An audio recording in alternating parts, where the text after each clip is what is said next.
I do feel like Power Rangers should be made for older people, not younger people. But I'd be okay with if they got some good character designs like the Mighty Morphin Power Rangers, the White Ranger suit. That thing looked nice. If we get something similar to that, would be great. Anyways, let's get to it. They can even bring the suit back. That should look nice. It look nice nowadays. Just polish it up, tweak it.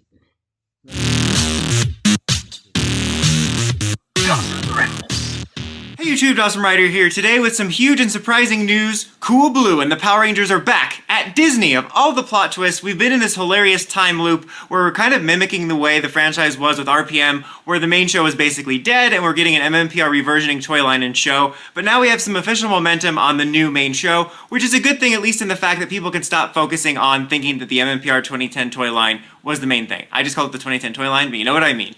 Well, let's just go ahead and get started just talking about what it is, and then I'll discuss my thoughts on it. It's going to be a bumpy ride. So, Percy Jackson and the Olympians showrunners Jonathan E. Stamberg and Dan Schatz are in talks to write and showrun and produce and do all the other things and cater it. That's not even in the article. A live-action Power Rangers series for Disney Plus with 20th Century TV. And this is coming from the Wrap. I'll link the article, because the rest of the article just says like Hasbro is going to produce it and they're going to reinvent it for a whole new generation of fans, which I think is going to be the point of any possible reboots. And then the rest just kind of goes over the history. It was like Power Rangers was made by Sentai and they ran for years and then they failed at their attempts at a reboot before, yada yada yada, all that kind of stuff. It is worth noting that Hasbro is producing this. Obviously Disney's going to be streaming it, and they probably will be able to have some say in notes. Like I know with Doctor Who they had a couple notes. The only one that I can recall is like they wanted a scene in the church on Ruby Road where the Doctor like introduced himself, where you got a little more of a taste of him, which I didn't think was necessarily a bad thing. But they will have some say, but it's not going to be all on Disney. It's not like it's not their 100% show like it is with Star Wars or Marvel and stuff like that. And if this does get canceled, it's not like Disney can cancel it for all time. Hasbro can still go elsewhere. It kind of reminds me of the arguments with Netflix where people are like, Netflix is going to ruin it, Netflix can cancel it. I'm like, they're just distributing it, they're not in charge of it. Like, it's going to be an original, but it's different. The same thing with Doctor Who. Like, if Doctor Who winds up not getting a season 3, they can still go elsewhere or just do stuff on the BBC. But inevitably, there's going to be a lot of controversy when it comes to this move, because it's the popular opinion by most fandoms to hate on Disney, and I'm not going to be, like, out here campaigning for them, but I'm probably not going to be popular in this video. Like, I'm never popular in any of the Power Rangers news videos, because I just don't gel well with the groupthink of not only this fandom, but most fandoms. I just fundamentally disagree with the way fans think, act, and carry themselves in almost every way nowadays. Everything you do, I would do it the opposite way. Let's talk about the good thing. Is there stuff actually happening? This is a bit of a plot twist, obviously, like I said, because of all the stuff we've been getting about the MMPR revival stuff, the Recharged or whatever, Reignited.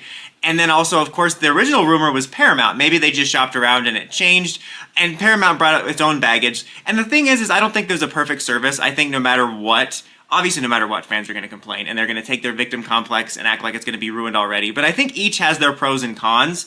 In a way, it's going to sound weird to say, but I think this is the most middle-of-the-road choice, not because it's like a mid-tier streamer. Disney Plus obviously is one of the more notable ones because it's Disney, but they've also, had some decrease because most of their shows are just Marvel and Star Wars, and they keep increasing their prices. But obviously it's not like, Peacock or, I don't know, Fubo or whatever, like streaming service. Like, it's just a random streaming service. Although Tubi is a great streaming service. But anyway, you know what I mean. I just say middle of the road because it's kind of a could go either way type of thing. Because obviously Disney's a big name, you can put some weight behind it. I don't know much about these guys in terms of talent. I know they obviously do Percy Jackson, because they mentioned that in the article, but I looked them up, and most of the stuff like the Jonathan guy did was like older TV, like Jericho and stuff. I'm not older, but I mean like for adult people.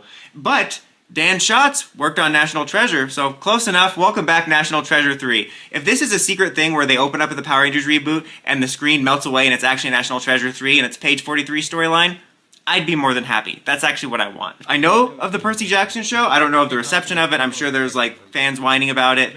I've heard some good things about it. Obviously, it's been renewed for seasons 2 and 3. It is notable that I think it's like a YA leaning thing, which this is going to probably also make me unpopular, but I think it's kind of the ideal age group, because we've been targeting the audience of 2 to 5-year-olds from Pleasantville exclusively for the last handful of years, so I think at least targeting an age range where it's appealing to those young kids, but also appealing to like, almost teenagers and like early teenagers and stuff, because obviously that'll be appealing to us, but that's not the important thing. But I think it's important to appeal to a broader range of kids. I mean, I'm not going to pretend to be a business executive, but I never understood why Saban didn't want to just appeal to all kids. I just never understood that. Why pigeonhole yourself?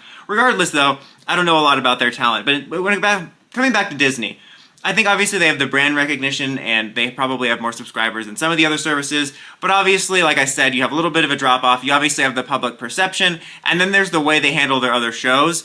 I haven't watched much other shows that I can think of outside of the Marvel and Disney ones. I mean, the Marvel and Star Wars ones, excuse me. The only one I can think of is Goosebumps.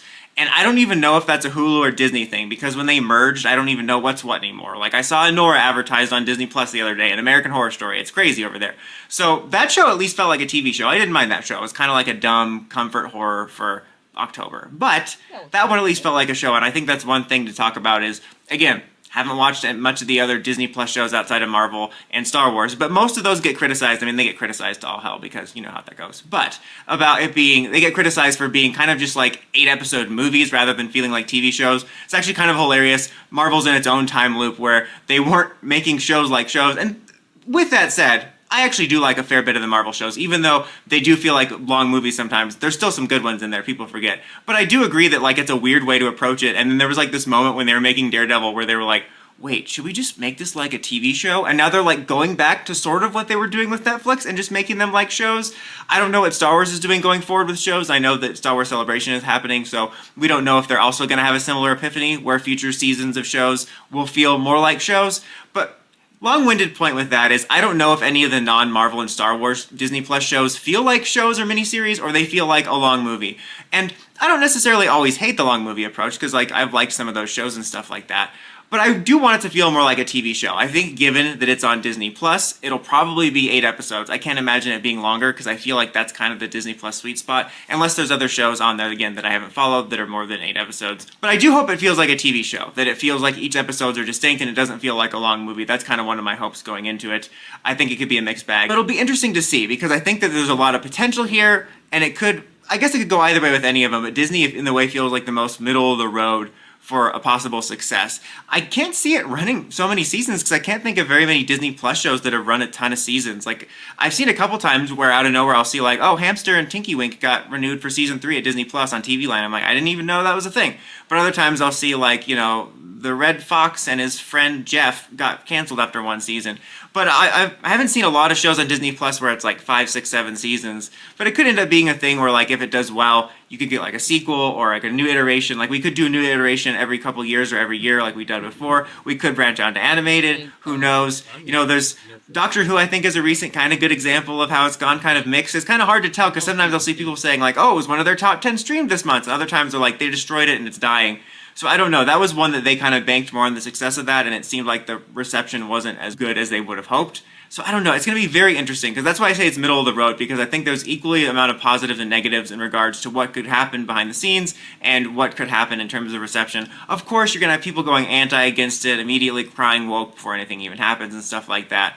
So it'll be interesting to see. I am curious if the Paramount thing was ever a thing or if that was just where they were shopping and then it didn't land there. And I was trying to think of like the positive and negatives of each one. I think in a lot of ways Netflix could be a strong one if they would have just stayed there and made it happen. Because it almost sounds like they're doing kind of what they wanted to do. They could have just restructured it to maybe be this more YA thing. I don't know. I think they could have worked with Netflix because, you know, Netflix has its own mixed opinions, but I think it still has some of the most successes. And I don't know everything. I only know what I kind of perceive. But for me, I feel like Netflix has the biggest presence of like kids stuff as well as like kind of revivals and stuff like that with Voltron and whatnot that I see advertised. Like Hulu wouldn't be a terrible option, but I don't see a lot of that type of content over there that I can think of off the top of my head. Amazon Prime could be an interesting one. I don't know because they have some superhero content going over there, but it's like far on the other side of maturity and quality with stuff like The Boys and Invincible and whatnot. I think Paramount would have been interesting. I think if there was a focused effort to sort of make it happen like they do with Turtles and Transformers stuff, that could have been interesting. Not to mention, we talked about when it might have been Paramount that they maybe would have leaned towards folding that into whatever they're doing with Transformers and G.I. Joe. So I don't think Paramount would have had the most blockbuster potential, but I think there was some potential there despite it being one of the lesser known ones. I don't think it would have went to Peacock. I don't think that would have happened, or HBO Max. So, like I said, each have their positives and negatives, but Disney just feels like the most middle-of-the-road option, not in terms of, like, Disney's popularity, but just in terms of... I think we understand what's going on. I'm ready to get.